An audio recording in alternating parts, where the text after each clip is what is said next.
जब हम शादी करने बच्चे की जाते हैं या बच्चा खुद नौजवान बैठे हैं, हमारी डिमांड क्या होती है?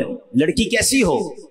हैं 3-4 शर्तें, खूबसूरत हो, हैं जरा अच्छा सा जहेज लेकर आए, खानदान अच्छा हो, बस तालीम याफ्ता हो तो और अच्छा है। 3-4 चीजें। अच्छा, लड़का कैसा होना चाहिए? अगर लड़की वाले मुझे सुन रहे हैं, बुजुर्ग अपने बच्ची के लिए रिश्ता ढूंढते हैं तो क्या देखते हैं? वो कहते हैं ना कि मर्द की खूबसूरती तो उसके जेब से होती है, रंग रूप ना भी हो, पैसे वाला तो फिर भी चल जाता है। हाँ? लेकिन बहरहाल चलो दिखने में अच्छा हो, पैसा हो, जरा गलत कोई काम, बड़े गलत काम ना करता हो। अच्छा, हमारे यहाँ गलत काम भी अपने अपनी मर्जी से बनाए हुए हैं। हमारी लिस्ट कुछ और है, शराब ना पीता हो, जुआ ना खेलता हो, हीरोइनची ना हो, नशेई ना हो, ऐसे काम ना करता हो कि जिसमें माशरा बुरा कहे। यानी हमारे नजदीक बुराई भी वो वाली बुराई है जिसको लोग बुरा समझते हैं। ये चेक करते हो कि नमाज पढ़ता है कि नहीं पढ़ता। शराब पीना हराम, मगर नमाज ना पढ़ना उससे भी बड़ा हराम। मगर बेनमाजी के तो कोई प्रॉब्लम नहीं है। पैसे कितने कमाता है ये जरूर चेक करते हैं, किधर से कमाता है ये चेक करते हैं। हराम कमाने वाले को अपनी बेटी देना चाह रहे हो, और अगर खुदा ना खास्ता सूद का काम कर रहा है, सूद खाने वाले को तो अल्लाह से जंग करने वाला कहा गया। अल्लाह उससे ऐलान जंग फरमाता है। तुम अपनी बेटी का रिश्ता उसके साथ कर रहे हो जो रब से जंग कर रहा है। बचेगा, बर्बादी होना है। अच्छा, पैसे हराम के हैं, आपकी बच्ची को भी हराम खिलाएगा, आने वाली नस्लों को भी हराम खिलाएगा, बट नोबडी केयर। कौन ख्याल करता है इस चीज का? अल्लाह अकबर। और ऐ नौजवानों, जो अपनी होने वाली बीवी के लिए, बच्चों की मां के लिए जो डिमांडें हमारी, पहली डिमांड ये होनी चाहिए कि वो नेक है कि नहीं। याद रखो, औरत मां जो है ना, वो सबसे पहली दर्सगाह है बच्चे की।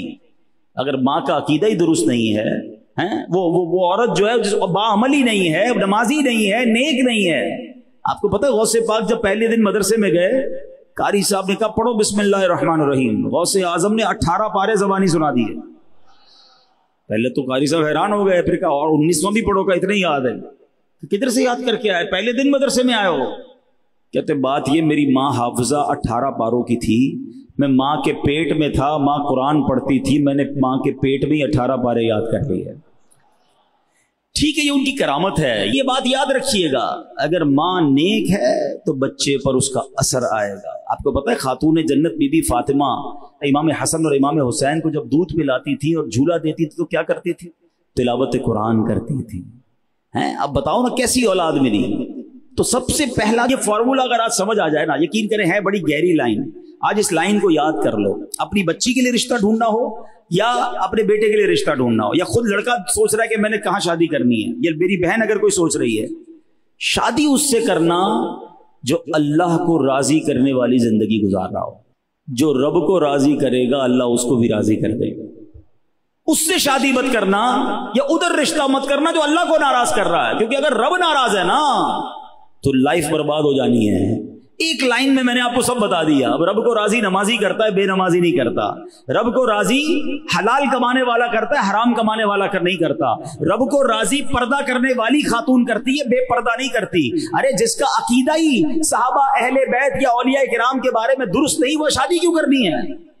हमें सबसे पहले ये देखना है उसका ईमान क्या है, उसका अकीदा क्या, उसके अमाल क्या।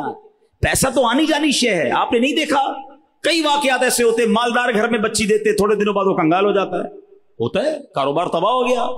लेकिन अगर बंदा दीनदार होता है, बंदा अल्लाह को पसंद करने वाला होता है, अल्लाह की रिजा वाले काम करने वाला होता है, अल्लाह फिर उसे खड़ा कर देता है, फिर उसके अच्छे दिन आ जाते हैं। लेकिन अगर काम ही गलत कर रहा है, हराम काम कर रहा है, तो फिर बचना मुश्किल हो जाता है।